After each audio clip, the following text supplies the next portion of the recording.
क्या कभी आपके साथ ऐसा हुआ है कि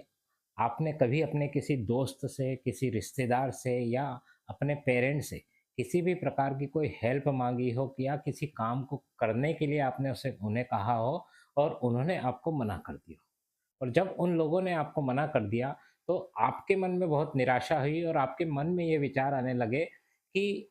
मुसीबत के समय जिस समय मुझे अपने लोगों की ज़रूरत थी, मुझे अपने दोस्त की ज़रूरत थी, मुझे अपने रिश्तेदारों की ज़रूरत थी, मुझे अपने पेरेंट्स से सहयोग की अपेक्षा थी और उन्होंने उस टाइम मना कर दिया। वैसे आपका ये सोचना बिल्कुल वाजिब भी है क्योंकि जो मुसीबत के वक़्त अपने ही लोग काम आते हैं और ऐसे वक़्त यदि हमारे दोस्त, हमारे रिश्तेदार और हमारे पेरेंट्स काम नहीं आएँगे तो और कौन काम आएगा? आपका सोचना बिल्कुल सही है, लेकिन इसका एक दूसरा पहलू भी हो सकता है। हो सकता है कि इन लोगों ने जो आपको काम करने से या आपकी मदद से इनकार किया है, हो सकता है कि उनकी अपनी कोई मजबूरी रही हो या ये हो सकता है कि उन्होंने आपके बेहतरी के लिए ही मना किया हो। देखिए, क्या होता है एक बार एक चिड़िया थी जो नदी के किनारे उड़ रही थी और नदी के किनारे उड़ते-उड़ते उसने देखा कि नदी के किनारे 2 बड़े-बड़े पेड़ थे। तो बड़े-बड़े जो पेड़ थे वो उनके पास जाई गई और सबसे पहले उस चिड़िया ने अब पहले पेड़ से कहा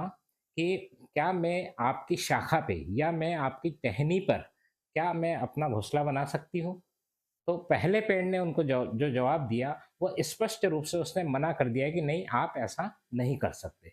तो फिर क्या किया उस चिड़िया ने, वो दूसरे पेड़ के पास गई और दूसरे पेड़ से भी उसने कहा कि मैं आपसे एक निवेदन करना चाहती हूँ, क्या मैं आपकी टहनी पर अपना घोंसला बना सकती हूँ? तो दूसरे पेड़ ने जो है खुशी-खुशी हाँ कर दी और चिड़िया ने वहाँ घोंसला बना दिया क्योंकि कुछ समय के बाद बारिश का मौसम आने वाला था और बारिश के मौसम में उसे अपने और अपने बच्चों के लिए एक जो है सुरक्षित स्थान चाहिए था। तो उसने वहाँ पर अपना घोंसला बना लिया। कुछ दिनों के बाद बारिश हुई, बारिश बहुत ज़ोरदार हुई, बहुत तेज़ बारिश हुई। धीरे-धीरे नदी का जो है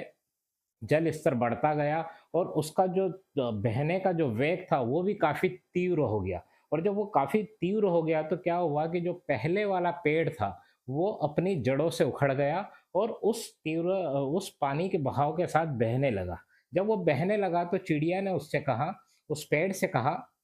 कि देखो, जब मैं तुमसे मदद माँगने के लिए आई थी और मैंने तुमसे मदद माँगी तो तुमने मुझे ना कह दिया और उसी का ये परिणाम हुआ कि देखो आज आप ज़मीन से अलग हो गए हो और अपना अस्तित्व खोकर बहने लगे हो।